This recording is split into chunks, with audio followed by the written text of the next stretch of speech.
Okay అండి. శ్రీనివాస్ రెడ్డి గారు, మీరు చెప్పండి, నిజంగానే అవసరమైన వాళ్ళకి ఉచితాలు అందుతున్నాయా, లేదంటే ఉచితాల వల్ల అందరికీ అవసరాలు అవుతున్నాయి అంటారు? అసలు ఏం జరుగుతుంది శ్రీనివాస్ రెడ్డి గారు? ముందుగా మీకు బీఆర్కే వీక్షకులకు తోటి ప్యానలిస్టులకు శుభోదయం అమ్మా.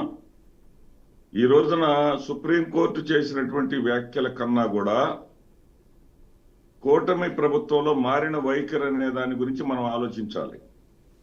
సుప్రీంకోర్టు వ్యాఖ్యల కన్నా కూడా నిన్న పార్లమెంట్ లో నర్సరావుపేట ఎంపీ కృష్ణదేవరాయలు గారు చాలా స్పష్టంగా ఈ ఉచితాల వల్ల ఆంధ్రప్రదేశ్ రాష్ట్రం వెనక్కిపోతుందని, ఆలోచించాల్సినటువంటి తరుణం ఆసన్నమైందని, 93 స్ట్రైక్ రేట్ తోటి మాకు ఇక్కడ ఓటింగ్ ఇచ్చారని, 93 స్ట్రైక్ రేట్ తోటి మమ్మల్ని ప్రజలు గెలిపించింది, మేము ఉచితాలు జగన్మోహన్ రెడ్డి గారి లాగా ఇవ్వము అని తెలిసే గెలిపించారని చెప్పేసి ఆయన చెప్తా ఉన్నారు. ఇది ఎంత దారుణం అంటే ఎస్కేపింగ్ నేచర్ అంటారు దీన్ని. మీరు చెప్పాలి, అధికారంలోకి రావడం కోసము జగన్మోహన్ రెడ్డి గారు 65,000 నుంచి 70,000 కోట్లకే 70,000 కోట్ల రూపాయలు ఖర్చు అవుతా ఉంటే అంతకు రెట్టింపుగా మేము ఇస్తామని చెప్పేసి మీరు అనడం ఏంటి? ఈ రోజున ఈ సుప్రీంకోర్టులో ఇట్లా వ్యాఖ్యలు చేసింది, ఇటువంటి వాటి మీద ప్రజల దృష్టి మళ్లించడానికి ప్రయత్నం చేయటం ఏంటి? ఆయన ఏమని చెప్పాడు ఆ రోజున? సంపద సృష్టిస్తా అని కేకలేశారు. సంపద సృష్టి అంటే ఏంటి? తోటి ప్యానలిస్టులను కూడా అడుగుతున్నా. సంపద సృష్టి అంటే ప్రజల యొక్క జీవన ప్రమాణాలు పెరగటం, ప్రజల్లో డిపాజిట్ చేసేటటువంటి సామర్థ్యం పెరగటం.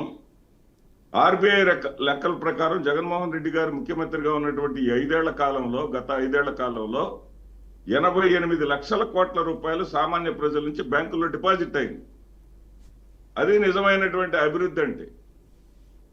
ఉచితాల వల్ల డబ్బు ఏమి ఎక్కడికి వెళ్ళటలా, అది వినిమయం అవుతుంది, మార్కెట్ అవుతుంది, ఎక్స్చేంజ్ అవుతా ఉంది. జేబుల నిండా డబ్బులు ఉంటేనే పండగలు వచ్చినప్పుడు ఖర్చులు పెడతా ఉన్నారు. ఈ కూటమి ప్రభుత్వం వచ్చినాక పండగలు వెలవెలపోతున్నాయి. వీళ్ళ దృష్టిలో సంపద సృష్టి అంటే ఏమిటి?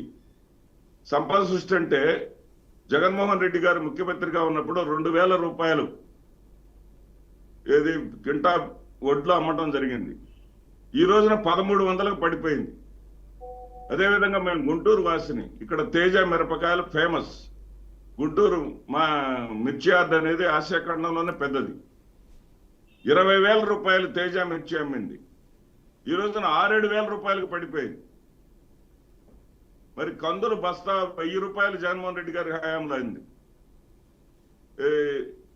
ఈ రోజున 10,000 రూపాయలు అమ్మితే ఇప్పుడు 5,000 రూపాయలకు పడిపోయింది. ఈ వచ్చిన సంపద అంతా ఎటుపోతా ఉంది. పైగా అమిత్ షా గారు చెప్పారు, ముఖ్యమంత్రి గారు ఉప ముఖ్యమంత్రి గారు చప్పట్లు కూడా కొట్టారు, 3 లక్షల కోట్ల రూపాయలు ఈ 6 నెలల్లోనే ఆంధ్రప్రదేశ్ రాష్ట్రానికి ఇచ్చామని.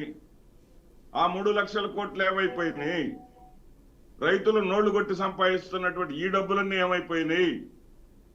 మరి 1,00,000 కోట్లకు పైగా 1,19,000 కోట్ల అప్పులు చేశామని అధికారికంగా వాళ్ళే చెప్తా ఉన్నారు. ఈ 4 లక్షల పైచిలకు కోట్ల డబ్బులు ఏమైపోయినాయి? మీరు సంపద సృష్టిస్తామన్న సంపద ఏమైపోయింది? ఎటు హరించకపోతుంది? ఇస్తామన్న డబ్బులు ఎందుకు ఇవ్వలేకపోతున్నారు? ఏది ఉచిత గ్యాస్ అన్నారు, మొక్కుబడిగా ఒక 10% ఇచ్చారు, రామ్ అయిపోయింది. ఇక అక్కడ ఎవరు లబ్ధిదారులకు ఇవ్వలేదు. కాంగ్రెస్ సోదరులు చెప్పినట్టుగా లబ్ధిదారులు ఎవరైతే అర్హులు ఉంటారో వాళ్ళకి అన్యాయం జరగకుండా ఇవ్వటంలో అది సంపద సృష్టి, నిజమైన సంపద సృష్టి అవుతుంది. అది పేదవాడు ఒకప్పుడు రాజశేఖర రెడ్డి గారు ముఖ్యమంత్రిగా ఉన్నటువంటి రోజుల్లో ఆయన కాలాన్ని స్వర్ణయుగం అంటాం. మేము ఒక కాలేజీ డైరెక్టర్, నేను ఆ కాలేజీ మా అడ్మిషన్స్ కోసం వెళితే అంతకుముందు ఆ పూరి గుడిసెల్లో బ్లాక్ అండ్ వైట్ చిన్న టీవీలు ఉండేవి. జగన్మోహన్ రెడ్డి గారి రాజశేఖర రెడ్డి గారి హయాంలో ఆ చిన్న టీవీలన్నీ కూడా కలర్ టీవీలుగా మారిపోయినాయి మా పల్నాడు ప్రాంతంలో. అది అభివృద్ధి అంటే. అలాంటి అభివృద్ధి ఈ కూటమి ప్రభుత్వాలు ఎక్కడుంది? జపాన్ తీసుకొచ్చి, పరాయి రాష్ట్రంలో ఉన్నటువంటి జపాన్ తీసుకొచ్చాము, ఇక్కడ ఆమె ఆడపిల్లకి అన్యాయం జరిగిపోయింది అంటారు. తిరుపతిలో ఉన్నటువంటి తెలుగు అమ్మాయి లక్ష్మిని తీసుకెళ్ళామో ఇతర రాష్ట్రాల్లో కేసు పెట్టేసి తోసేస్తారు, పక్కకు పెట్టేస్తారు.